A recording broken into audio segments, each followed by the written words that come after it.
Bills tayo. Okay. Sorry. Alam mo ba, paborito kayong yellow din na matangkad. Ano po? Kasi pag maliit po, ibig sabihin tinesting lang. Pag malaki? Pag malaki, napasobra naman. Pero alam mo ba, partner, sa amin magkakapatid, sa amin na magkakapatid, ako yung pinakabansot. Eh di ikaw ay tinesting din. Abay, hindi. Ako naman yung pinaka-talented. Ah, ikaw ang talent. At syempre ako yung pinaka-mapera. Eme. Alright, thank you so much, sir and ma'am. Okay, ayan po. Ate, happy birthday. Sana patuloy mo lang yung Pigilan mo yan. Tawagin natin si Remy Valdez. Ate Remy Valdez. Ayan, ano sa Ano nga po pala niya? Ate Remy Valdez. Yan. Si Ate Remy po, ang pangalan po niya ay Joyce. Okay? nalalaban po sa mga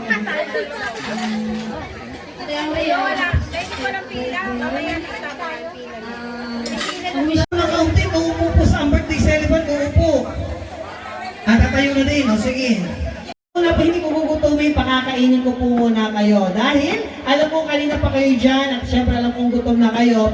So bago po kayo kumain, magkakaroon muna po ng photo op by table. At lalapit po dito kay Ate Aurea, then po proceed na po sa buffet area. Para magkaroon ng souvenir yung mga nasa per table. Okay? So ang unahin natin, palakpan!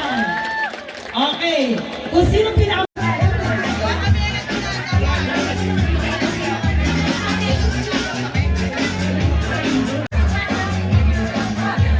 Yeah, pables.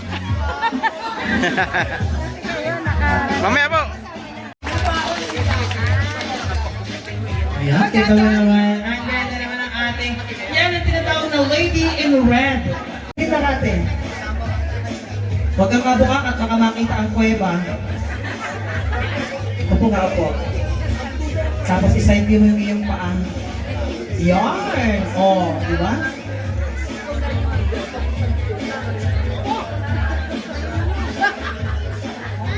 Diyos na makapangyarihan na siyang lumikha sa atin at siya din ang nagdudugtong at nagdadagdag ng mga taon sa ating buhay.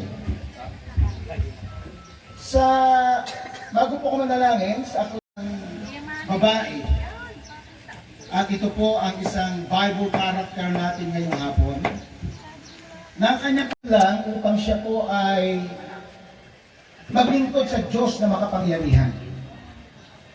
Sabi po ng Biblia, siya po ay balo sa maraming taon ng kanyang buhay.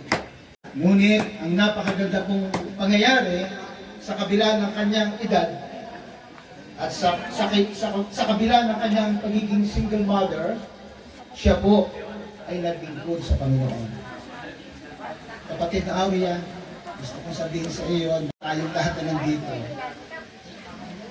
walang magiging kabuluhan kapag hindi po natin naiutom at nailagay ng kaarawan, hindi lahat po ng sinilang ng kanyang kasabayan ay maaari natin sabihin ay nanatiling buhay.